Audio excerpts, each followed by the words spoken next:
Picture चालू करो बे। मोदी जी, मैं जैन जी की माँ हूँ। मैंने बच्चों को कहा प्रोटेस्ट में मत जाओ, शिक्षा खतरे में नहीं है, हिंदू खतरे में है, सनातन खतरे में है। पर बच्चों ने क्या कहा कि नहीं मम्मा, आपकी बुद्धि खतरे में है। आपकी बुद्धि में जिसने ये गोबर भरा है उसकी कुर्सी खतरे में है। और ये कहकर बच्चे चले गए प्रोटेस्ट में। आप ही कहते हैं ना मोदी जी, ये नया भारत है, तो ये नए भारत के नए युवा हैं। आपको लगता है ना भारत बदल रहा है, तो हाँ सच में भारत बदल रहा है और अब आप भी बदल जाइए। नमस्कार, मैं नेहा भारती। अभी मैं एक गंजेड़न की वीडियो देख रही थी जिसने बोला है कि हमें तो 2014 के बाद ही आजादी मिली थी, मोदी जी ने हमें आजाद कराया है। क्या बात कर रहे हैं? पहले ये देखो, आजादी अगर भीख में मिले तो क्या वो आजादी हो सकती है? आप खुद बताइए। वो आजादी नहीं थी, वो भीख थी। और जो आजादी मिली है वो 2014 में मिली है।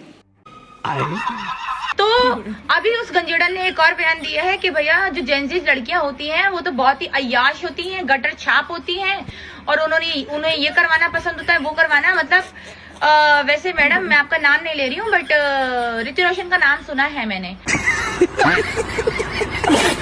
और मैंने अध्ययन सुमन का भी नाम सुना है, और आदित्य पंचोली और ना जाने कितने डायरेक्टर, कितने एक्टर्स, कितने रिपोर्टर्स या कितने अब तो पॉलिटिशियंस है ना मैडम। तो आप कृपया करके अय्याशी की बात ना करें तो ज्यादा बेहतर होगा, ठीक है। वो तो ये वाली बात हो गई ना कि 900 नहीं 9000 चूहे खा के बिल्ली हज को चली।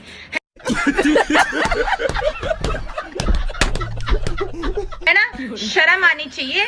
एक गंजेड़न, एक चड़सी, एक गंजेड़ी जो पूरा टाइम ड्रग में रहती है, पूरा टाइम नशे करती है, वो बताएगी कि जेंजी लड़कियां क्या होती है क्या नहीं। छट पागल। नीट पेपर लीक से शुरू हुई ये लड़ाई पहले जंतर मंतर के धरने तक पहुंची और आज इस कहानी का बड़ा मोड़ तब आया जब शिक्षा मंत्री धर्मेंद्र प्रधान ने इस्तीफा दिया।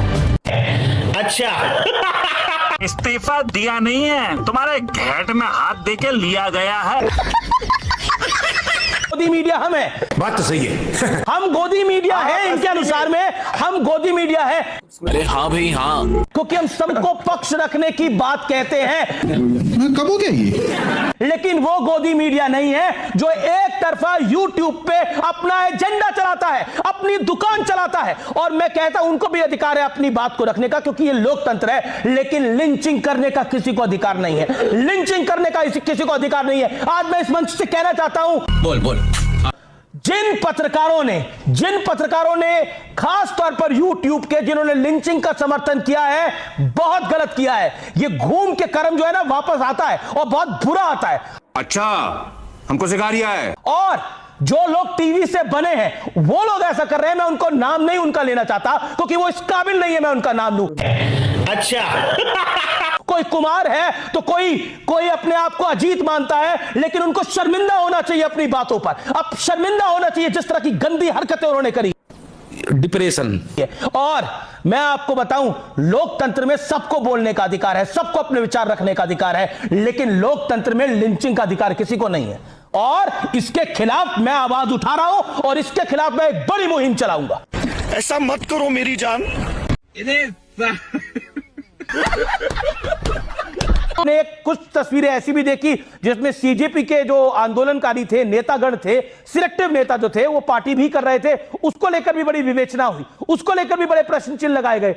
20 सुसाइड हो गए, लेकिन पार्टी अभी बाकी है। मेरे ख्याल से मुझे लगता है ये मोटो था उनका। क्या बोला तूने? प्रॉब्लम क्या है कि ऑपोजिशन हमारे लोगों की आवाज नहीं सुनता है।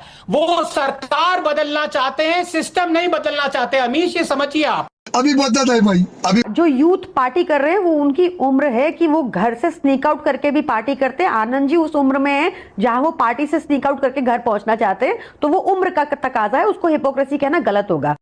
बात तो सही है। दूसरी चीज, आनंद जी को शायद बिहार में जो बच्चों के ऊपर AK-47 यूज हुआ उस पे कोई आपत्ति नहीं, दिल्ली में बच्चों के ऊपर पैलेट गन यूज हुआ उस पे कोई आपत्ति नहीं। यस, जेपी नड्डा ने आश्वासन दिया कि सारे केसेस विड्रॉ होंगे और फ्यूचर में कोई केस नहीं होगा, और कैमरा बंद होते ही उनका बिल्कुल विपरीत कर रहे हैं। उस पे भी आनंद जी को कोई हिपोक्रेसी नहीं दिखती। बीजेपी के प्रवक्ता बनकर यहाँ बैठे हुए, यहाँ पे बीजेपी के प्रवक्ता हैं, वो कर सकते हैं। आप जाइए जंतर मंतर पर बैठ जाइए और लोगों को समझाइए, लॉजिकली समझाइए, लोग आपका समर्थन करेंगे अगर आपकी बात में दम है। कुछ भी बात हो रही थी यहां पार्टी करने की, पार्टी करने का अधिकार इस देश के नौजवानों को नहीं है।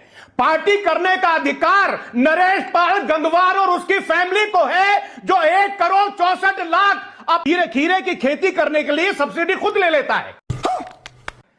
आनंद रंगनाथन जी पार्टी वो करेंगे। आप तो प्रोफेसर है, पढ़ाते हैं बच्चों को। इस देश के स्टूडेंट्स को पार्टी करने का अधिकार नहीं है।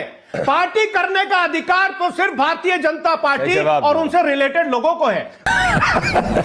कहा कि सरकार से सिस्टम चलता है। ये लोग सिस्टम को नहीं, सरकार को बदलना चाहते हैं। हां, हम सरकार को बदलना चाहते हैं क्योंकि सरकार सिस्टम नहीं चला पा रही है।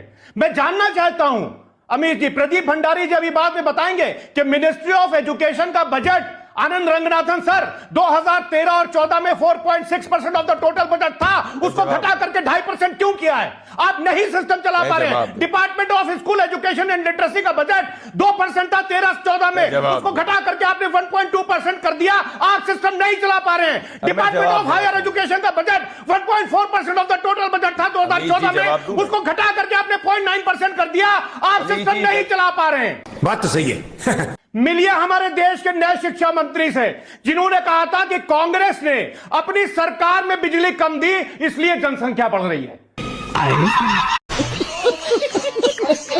जेपी जैसी इतनी बड़ी पार्टी से कैसे लड़ेगी कांग्रेस? आप जब इतनी बड़ी कहती हैं तो इतनी पे इतना जोर क्यों देते हैं? कितनी बड़ी है? 1231 विधायक उनके हैं, 700 कुछ विधायक हमारे हैं, इतनी भी बड़ी नहीं है ना। शाबाश बेटा।